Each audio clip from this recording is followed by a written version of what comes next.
Assalamualaikum warahmatullahi wabarakatuh. Bismillah, alhamdulillah, amma ba'du. Pertama-tama marilah kita panjatkan puji dan syukur kehadirat Allah Subhanahu wa taala. Shalawat dan salam marilah kita curah limpahkan ke baginda alam yakni Kangjeng Nabi Muhammad SAW. Perkenalkan, nama saya Tiwi Puspitasari dari kelas PAI 52 yang akan melaksanakan tugas metode penelitian, yaitu mengidentifikasi 10 jurnal dan skripsi untuk menentukan judul penelitian. Baik, di sini saya akan mengidentifikasi. Yang pertama ada skripsi.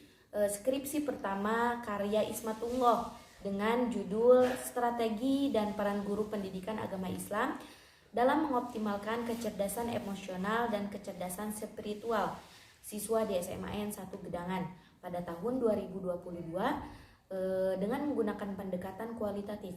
Dengan hasil temuan atau hasil penelitian, guru pendidikan agama Islam menggunakan pendekatan persuasif, yakni mengajak siswa untuk meningkatkan kecerdasan emosional dan spiritual yang dimiliki melalui kegiatan imtek. Strategi yang dilakukan adalah dengan melakukan kegiatan kultum di pagi hari Jumat, istighosah bersama, tadarus Al-Quran, dan sholat duha berjamaah. Temuannya hasil ini dapat melatih mental dan kedisiplinan siswa. Selanjutnya yang kedua karya dari Setiawan dengan judul Penerapan Strategi Reading Aloud pada mata pelajaran PAI untuk meningkatkan minat belajar dan hasil belajar kognitif siswa. Penelitian ini yaitu di kelas 8 SMP Muhammadiyah pada tahun 2022 dengan menggunakan pendekatan kuantitatif.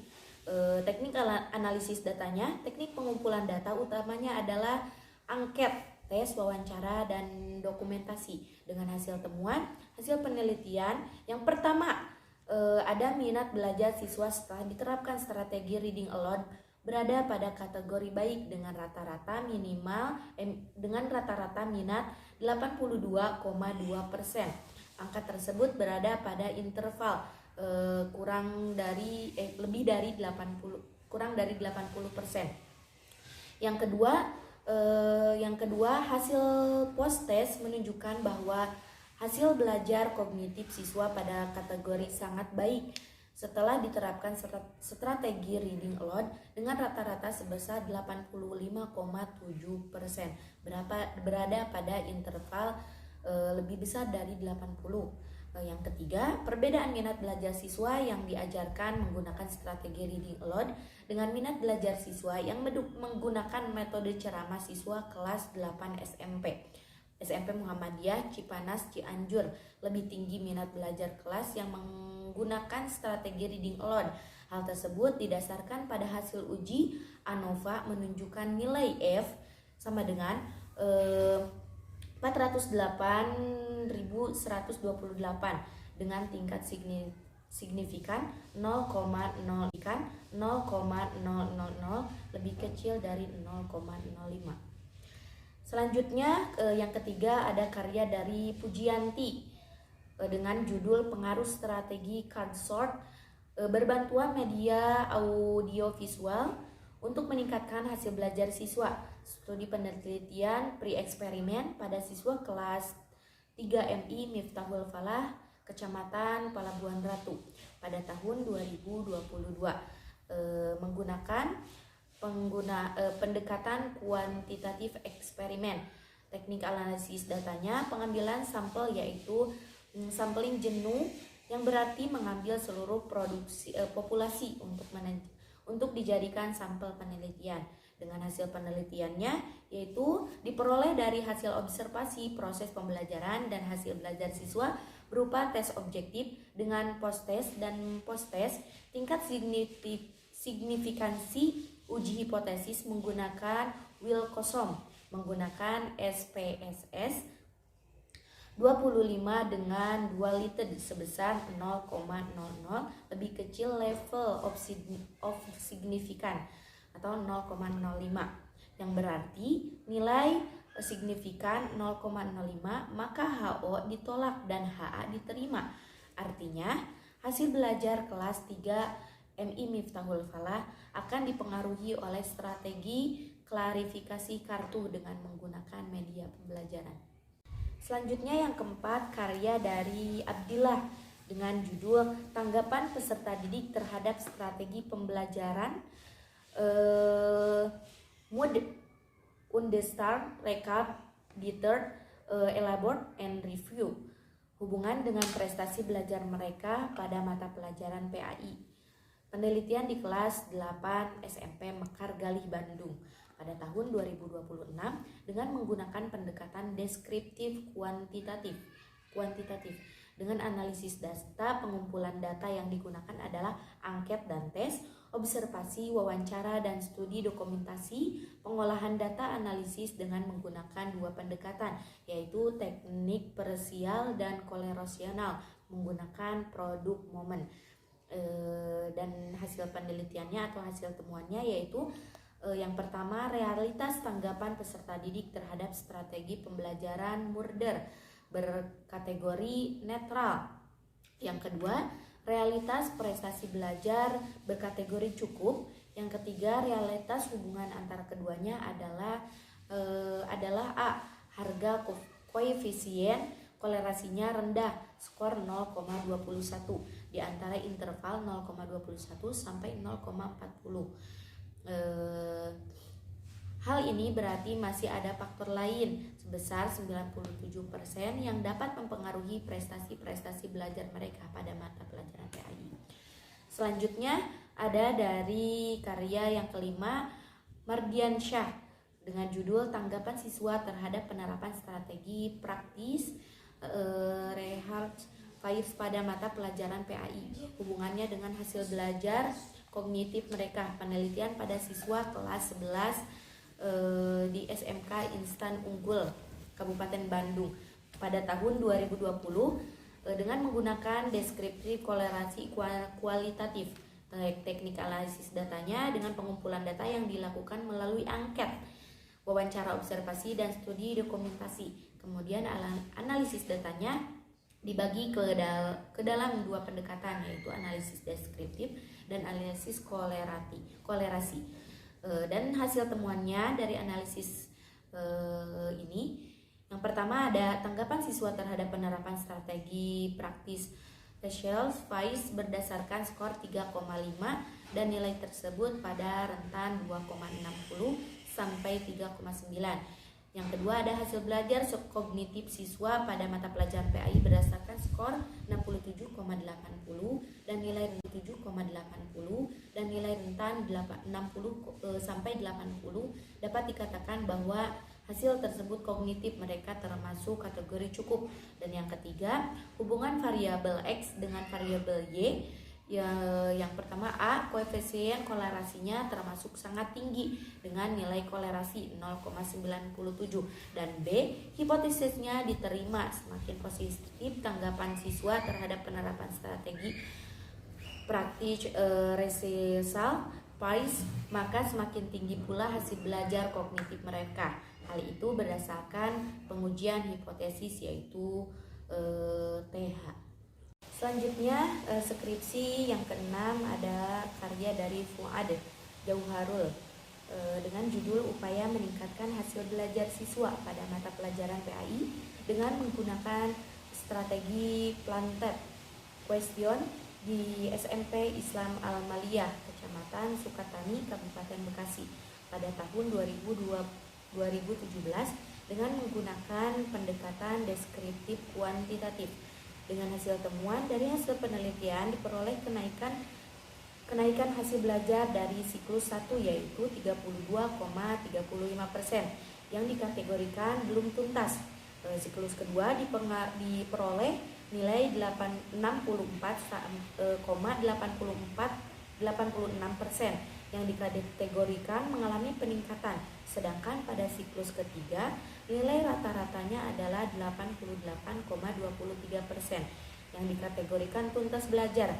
Berdasarkan data yang diperoleh dari hasil penelitian ini membuktikan bahwa penggunaan strategi pembelajaran planet question mampu meningkatkan hasil belajar siswa. Selanjutnya yang ketujuh, karya dari Firman Syah Al-Fitra dengan dengan judul Pengaruh Persepsi Siswa tentang Strategi Pembelajaran Ekspositori terhadap hasil belajar mereka pada mata pelajaran pendidikan agama Islam.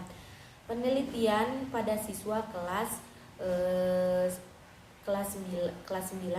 di SMP Triasa Bandung, Kecamatan Ujung Barung, Kota Bandung, Jawa Barat pada tahun 2022 dengan menggunakan pendekatan deskriptif kuantitatif, teknik analisis datanya dengan pengumpulan data yang dilakukan melalui survei, observasi, wawancara, dan angket. Kemudian dianalisis data tersebut dibagi ke dalam dua pendekatan, yaitu analisis deskriptif dan analisis korelasi. Dengan hasil temuan yang pertama, pengaruh persepsi siswa tentang strategi pembelajaran ekspositori berdasarkan skor 3,52. Angka ini termasuk dalam kategori positif karena berada pada interval 3,40 sampai 4,19. Yang kedua, hasil belajar mereka pada mata pelajaran PAI berdasarkan skor 78,36. Angka ini termasuk dalam kategori tinggi karena berada pada interval 70 sampai 79%. Yang ketiga, hubungan antara prestasi siswa tentang strategi pembelajaran ekspositori terhadap hasil belajar mereka pada mata pelajaran PAI berada pada kategori tinggi atau kuat dengan koefisien kolerasi sebanyak 0,73 yang berada pada interval 0,70 sampai 0,90. Selanjutnya yang kedelapan, karya dari Attilah Muti dengan judul Penerapan Strategi Pembelajaran Sirkuit Learning pada mata pelajaran PAI untuk meningkatkan pemahaman siswa submateri iman kepada malaikat-malaikat Allah Subhanahu wa taala. Tahun 2027, lokasinya di SMP Negeri 46 Bandung dengan menggunakan pendekatan kualitatif. Dengan hasil penelitiannya, data yang diperoleh dari instrumen penelitian, ketuntasan belajar siswa dari setiap siklus mengalami peningkatan pada prosiklus yaitu 35%, meningkat pada siklus 1 menjadi 70%, meningkat pada siklus 2 menjadi 75%, dan pada siklus ketiga meningkat lagi menjadi 95%. Sementara nilai rata-rata tes pada prasiklus adalah 66, pada siklus 1 74, meningkat pada siklus 2 menjadi 81, dan pada siklus 3 meningkat menjadi 84. Temuannya bahwa dengan menggunakan strategi pembelajaran sirkuit learning, pemahaman siswa terhadap submateri beriman kepada malaikat-malaikat Allah Subhanahu wa taala dapat meningkat. Selanjutnya yang kesembilan, karya dari Putri Rohmatul Khairo Amin, yaitu dengan judul Strategi Guru Pendidikan Agama Islam dalam Pembentukan Akhlak Siswa pada Siswa Pendidikan Inklusi di SMA Negeri 1 Gedangan pada tahun 2022. Lokasinya di SMA Negeri 1 Gedangan dengan menggunakan pendekatan kualitatif. Teknik analisis data dengan teknik pengumpulan data dilakukan melalui observasi, wawancara mendalam, dan dokumentasi dengan sumber data yaitu informan dan dokumentasi yang sesuai. Analisis data dilakukan melalui proses reduksi data, data reduksional, penyajian data, dan verifikasi atau penarikan kesimpulan. Dengan hasil temuannya yaitu yang pertama, pendidikan agama Islam bagi siswa inklusi memiliki hak yang sama dengan siswa reguler pada umumnya, tidak terlepas dari komponen pembelajaran yakni kurikulum, pendidikan, dan peserta didik. Dan yang kedua, ada beberapa bentuk kegiatan yang mendukung proses pembentukan akhlak siswa inklusi, diantaranya dengan menanamkan kedisiplinan, menanamkan kejujuran, dan membiasakan mengikuti kegiatan keagamaan. Dan yang terakhir, yang ketiga, strategi yang diterapkan guru pendidikan agama Islam di SMA Negeri 1 Genangan dalam membentuk akhlak siswa inklusi menggunakan metode pendekatan personal, pembiasaan, keteladanan, pengawasan, nasihat, dan hukuman. Selanjutnya yang terakhir dari skripsi yaitu karya dari Nina Anggraeni dengan judul Pengaruh Strategi Mengajar Guru Terhadap Motivasi Belajar Siswa pada Mata Pelajaran PAI. Penelitiannya terhadap siswa kelas 5 SD Negeri Sinta Bakti Subang. Pada tahun 2019 dengan menggunakan pendekatan deskriptif kuantitatif. Hasil temuannya yang pertama, strategi mengajar guru dalam kategori baik dengan skor rata-rata 4,11. Yang kedua, motivasi belajar siswa pada mata pelajaran PAI termasuk dalam kategori tinggi dengan skor rata-rata 4,12. Sedangkan yang ketiga, pengaruh strategi mengajar guru terhadap motivasi belajar siswa pada mata pelajaran PAI berkolerasi kuat dengan koefisien kolerasi sebesar 0,74, berada pada rentan 0,60 sampai 0,799. Itu artinya pada kategori kuat, hasil uji hipotesis menunjukkan nilai hitung lebih besar dari tabel, yakni 6,04 lebih besar dari 1,708. Diartikan bahwa hipotesis diterima variabel X mempunyai pengaruh terhadap variabel Y sebesar 54,7%, yang artinya masih terdapat 45,33% faktor lain yang mempengaruhi variabel Y. Baik, selanjutnya saya akan mengidentifikasi 10 jurnal. Yang pertama ada karya dari Fuad Jauharul dengan judul Upaya Meningkatkan Hasil Belajar Siswa pada Mata Pelajaran PAI dengan menggunakan strategi planted question di SMP Islam Al-Maliyah, Kecamatan Sukatani, Kabupaten Bekasi pada tahun 2017 dengan menggunakan pendekatan deskriptif kuantitatif. Dengan hasil temuan, hasil penelitian diperoleh kenaikan hasil belajar dari siklus 1 yaitu 32,35% yang dikategorikan belum tuntas.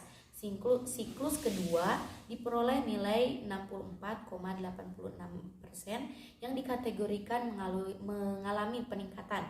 Sedangkan pada siklus ketiga nilai rata-ratanya adalah 88,23% yang dikategorikan tuntas belajar. Berdasarkan data yang diperoleh dari hasil penelitian ini membuktikan bahwa penggunaan strategi pembelajaran planted question mampu meningkatkan hasil belajar siswa. Selanjutnya jurnal karya Nurlaila Dewi, Ahmad Iza, Mutakin dan Mutia, yaitu dengan judul Implementasi Strategi Information Search dengan memaksimalkan penggunaan smartphone dalam pembelajaran PAI kelas 10 MIPA 1 di SMA Negeri 1 Genteng tahun pelajaran 2018 sampai 2019. Pada tahun 2019 dengan menggunakan pendekatan deskriptif kualitatif dengan teknik analisis data, menggunakan analisis data kualitatif, reduksi data, implementasi, dan penarikan kesimpulan. Dengan hasil penelitiannya yaitu penerapan strategi tersebut pada pembelajaran PAI memang mampu mengoptimalkan penggunaan smartphone sebagai media pembelajaran dan dapat meningkatkan keaktifan siswa dalam pembelajaran dengan bukti siswa mampu memberikan informasi terkait hafalan atau prestasi dengan lebih lancar. Faktor pendukung strategi ini adalah tersedianya jaringan Wi-Fi di sekolah dan kepemilikan smartphone masing-masing siswa. Sedangkan untuk setiap kendala yaitu kurangnya semangat siswa, gaduhnya siswa, dan jaringan Wi-Fi yang tiba-tiba bermasalah, guru PAI telah menyiapkan solusinya dapat digunakan untuk mengatasi hambatan agar pembelajaran tetap dapat berjalan sebagaimana mestinya. Yang ketiga, jurnal karya Muhammad Syahroni Hasan dan Nurul Humaida dengan judul Strategi Pembelajaran PAI Anti Radikalisme di SMP Negeri 1 Ngoro Jombang pada tahun 2020 dengan menggunakan pendekatan kualitatif, Dengan hasil temuannya, yang pertama, langkah-langkah pembelajaran PAI dalam mencegah radikalisme dimulai dengan yang pertama, pendahuluan salam, berdoa dan mengulang dengan singkat materi yang kemarin. Yang kedua, penyampaian materi, baru kemudian anak diuji satu persatu di hadapan guru. Yang ketiga, pembelajaran ditutup dengan doa dan pembelajaran motivasi ataupun kuis-kuis kepada siswa. Yang kedua, strategis pembelajaran PAI dalam mencegah radikalisme dilakukan dengan dua cara. Yang pertama, dilakukan pembelajaran PAI dalam kelas. Yang kedua, pembelajaran dalam mencegah radikalisme di luar kelas, yaitu melalui pendekatan kepada siswa, melakukan pembiasaan yang dapat membentuk pribadi siswa, membuat kelas khusus di luar jam sekolah untuk menjelaskan bahaya radikalisme, melakukan acara-acara kegiatan, salah satunya dengan upacara peringatan Hari Santri, peringatan Isra Mi'raj, dan juga membuat buku pribadi siswa yang berisi tentang tata tertib sekolah dan juga poin-poin pelanggaran yang dilakukan oleh siswa. Selanjutnya, jurnal yang keempat ada karya dari Imam Tabrani dan Siti Mariatul Qotibiyah dengan judul Strategi Pembelajaran PAI dalam Meningkatkan Motivasi Belajar di Masa Pandemi COVID-19 di SMP Plus Al-Hidayah Purwakarta pada tahun 2022 dengan menggunakan pendekatan kualitatif. Dengan hasil temuannya bahwa melalui observasi wawancara kepada narasumber di SMA Plus Al-Hidayah Purwakarta, strategi pembelajaran pendidikan agama Islam dalam meningkatkan motivasi belajar siswa di masa pandemi ini, guru PAI membuat sebuah perencanaan seperti rencana pelaksanaan pembelajaran, lalu melakukan pelaksanaan diawali dengan kegiatan pendahuluan, kegiatan inti dan penutupan, kemudian menggunakan dengan strategi ekspositori dan inquiry. Dalam metode yang digunakan yaitu metode ceramah, diskusi, demonstrasi, dan pemberian tugas. Oleh karena itu, dapat dilihat dari evaluasi pembelajaran yang telah guru lakukan dengan melaksanakan evaluasi formatif dan sumatif. Evaluasi ini mengetahui peningkatan pembelajaran siswa ketika pembelajaran berlangsung dan sebagian besar siswa sudah termotivasi dengan baik.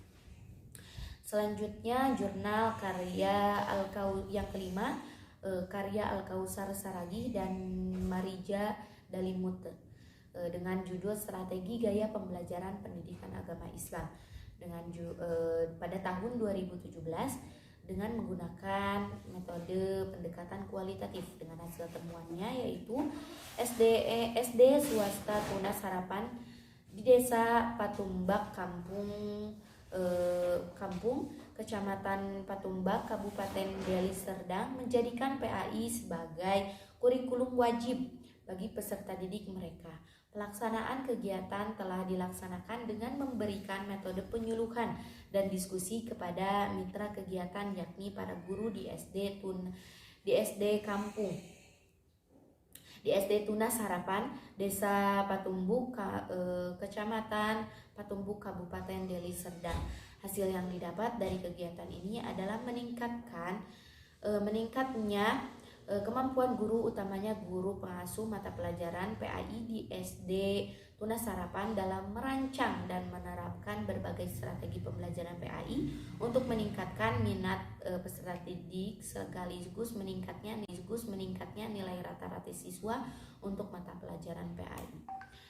Selanjutnya, jurnal yang keenam karya Ibnu Mas'ud, Arsad Ali Fahmi dan Ahmad Abu Roza dengan judul Strategi Pembelajaran Pendidikan Agama Islam, Penanaman Nilai-Nilai Akhlak Siswa SMA Negeri 1 Uskampung Lampung Timur pada tahun 2018 dengan pendekatan deskriptif kualitatif dengan teknik analisis datanya dengan teknis observasi dan interview.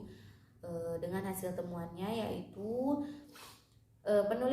hasil penelitian yang penulis lakukan di Sekolah Menengah Atas SMA Negeri 1 Sekampung dapat disampaikan bahwa strategi yang dilakukan Guru agama dalam menanamkan nilai-nilai agama terhadap siswanya berupa segala upaya yang berkaitan dalam pembinaan akhlak, baik dilakukan di dalam maupun di luar kelas, dengan berbagai macam strategi dan metode yang dianggap efektif untuk pembinaan akhlak pada siswa.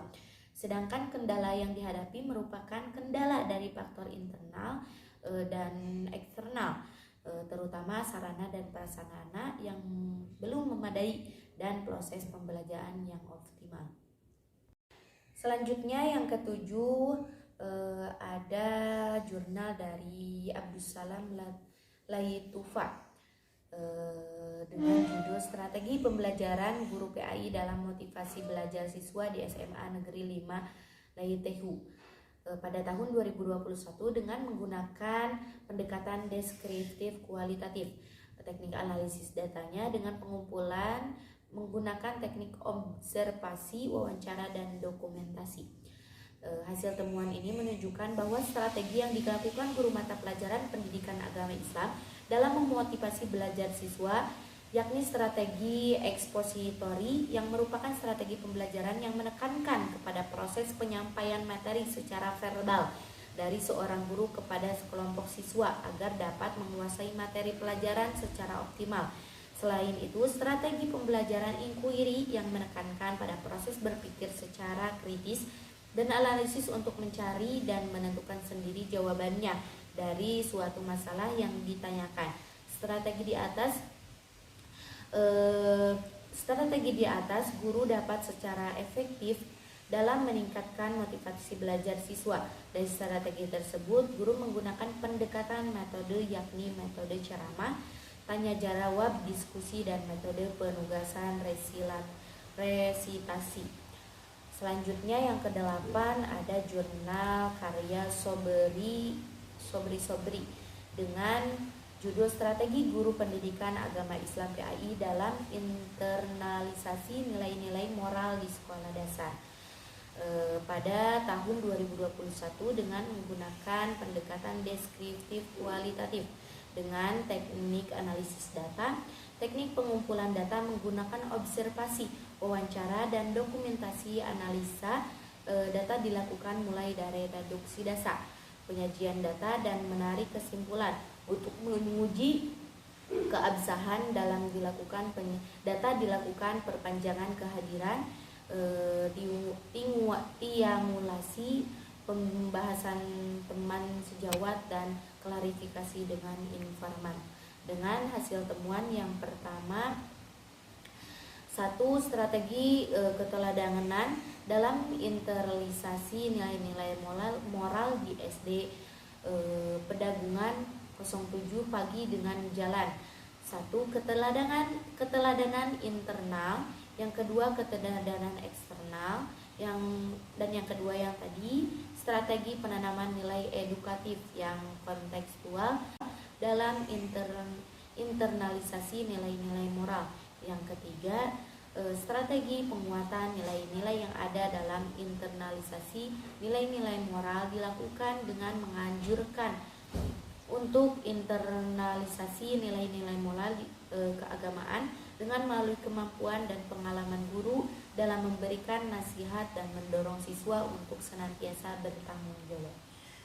Selanjutnya jurnal yang ke-9 ada dari karya Marhamah Soleh dengan judul Strategi Pembelajaran Fikih dengan Problem Based Learning tahun 2013 dengan pendekatan kualitatif. Dengan hasil temuannya, hasil kajian menunjukkan bahwa metode PBL sesuai untuk diaplikasikan dengan pembelajaran bidang fikih dan dapat dikombinasikan dengan metode konvensional lainnya untuk mencapai hasil pembelajaran secara optimal.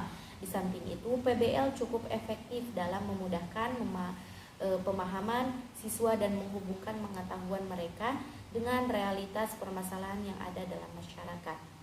Dan yang terakhir dari jurnal yang saya dapatkan yaitu karya dari Ayu Wila Tikta dengan judul Manajemen Kurikulum Pendidikan Agama Islam Jenjang Pendidikan Dasar, kontekstualisasi strategi pembelajaran semasa pandemi pada tahun 2020 dengan menggunakan pendekatan kualitatif. Dengan hasil temuannya ditemukan relevansi yang kuat antara materi dalam kurikulum pembelajaran sekolah dasar atau madrasah ibtidaiyah dengan strategi pembelajaran yang menggunakan media daring. Baik, selanjutnya yaitu kesimpulan. Saya dapat menyimpulkan bahwa dari 10 skripsi dan 10 artikel jurnal di atas dengan tema strategi pembelajaran, dapat diambil kesimpulan bahwasannya saya berencana mengambil judul skripsi yang berkaitan dengan strategi pembelajaran dan pemahaman terkhusus pada mata pelajaran Al-Quran Hadis, yaitu dengan judul Strategi Pembelajaran dan Pemahaman Siswa terhadap mata pelajaran Al-Quran Hadis di kelas 10 di MA Nurul Huda dengan menggunakan metode penelitian kualitatif.